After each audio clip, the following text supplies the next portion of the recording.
Ano, matatagalan pa ba yan? Mukhang malaking trabaho eh. Kung matatapos namin buong maghapon. Sige, bilis-bilisan nyo. Marami tayong delivery. Ha?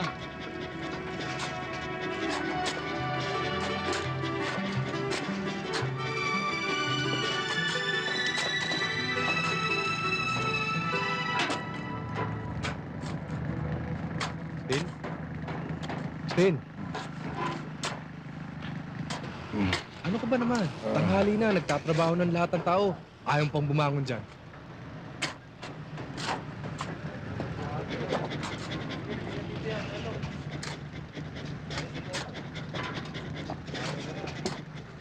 Sige na, kumilos ka na. Nakakahiya kay Mr. Ramirez. Baka sabihin niya, puro sweldo na lang ang sweldo yung naabangan natin dito. Di huwag niyo ko sweldo sa araw na ito. Masakit ang ulo ko eh. Anong magagawa ko? Teka nga muna. Bakit palagi akong nakikita mo? Ano bang gusto mo palabasin? Wala akong pinalalabas, Gustin. Ginagawa ko lang ang tungkulin ko bilang kapatas nyo. Ang sabihin mo, sip ka!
Tama na yan! Tama na!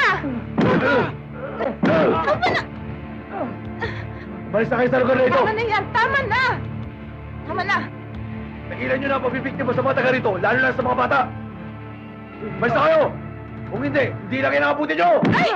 Dodong, ano ka ba? Halika na! Umuwi na tayo!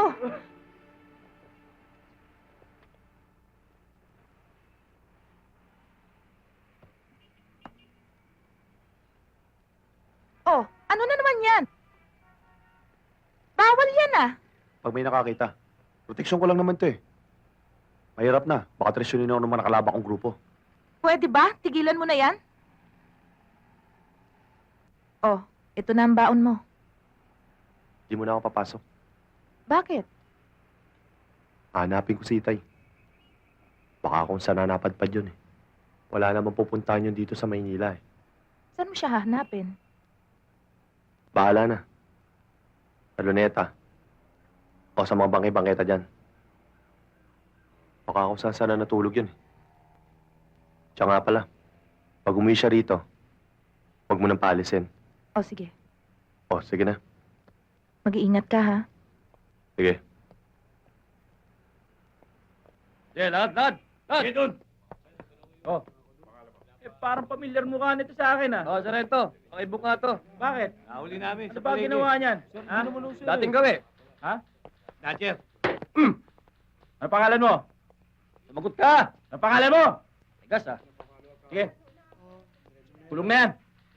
Liga. Bugbog ka ngayon. Sir, siya ho. Siya ho yung mahal sa inyo. O ba si Dodong? Sir. Teka. Mabigat ang binibintang mo, bata. Baka naman may atraso lang sa'yo si Martin at kinakasuha mo siya. Ha? Hindi ko ugali magbintang tinyente. Talagang malaki lang ang atraso nila, sir. Hindi lang naman ho sa akin eh, pati rin sa mga magulang. Noong mga bata naging sugapa dahil sa... Kaya nga ako nandito eh. Dahil yung anak ko mutik na ho nila naging biktima. Hindi sa ayaw ko maniwala. Pero kung totoo yan, ikaw ang kauna-unang tao ng Barrio 11 ang nag-report tungkol dyan. Paano naman nung magsasalta sa taong naunahan na ng takot? Iniisip ko nga ho eh. Baka may pulis na nagbibigay ng proteksyon sa mga grupo ni na Martin. Dahil sobra na hong garapal at lantara na silang nagbibenta ng mga wala na hong kinatatakutan eh. Baka nga ho pati pulis. Bantay na nila. Hayaan mo. Pag natuklasan kong totoong sinasabi mo, ang totoong pulis na nagbibigay ng proteksyon sa mga sindikatong yan, ikaw ang makakalam. Titimbre ko sa'yo kung sino-sino sila. Pero ingat lang, bata. Medyo mabigat ang kinakalaban mo. Alam ang kaluluwa at walang sinasanto ang mga taong yan. Baka pati pamilya mo madamay. Kilala mo naman ako paano ako magtago. Sabihin nating ikaw lang ang pinagkakatiwalaan ko, kaya...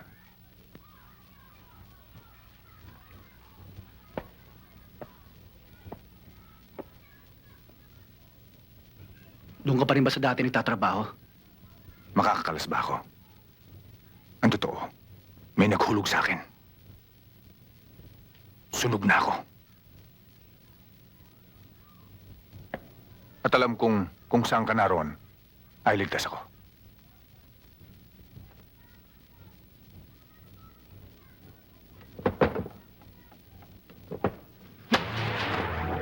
Hindi ka na kasi siguro.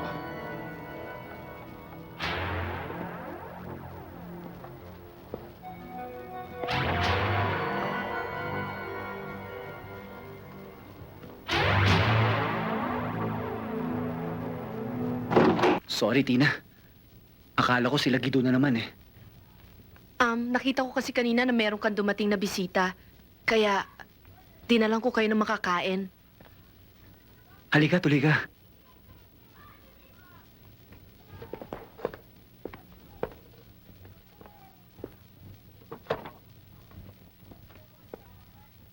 Hindi ko alam na may baril ka. Sa kanya to. Pulis ba siya? Hindi, siya si David, kaibigan ko. David, si Tina. Sige, tutuloy na ako.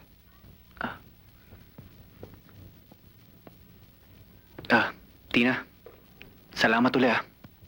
Pasensya ka na sa nangyari. Okay lang yon.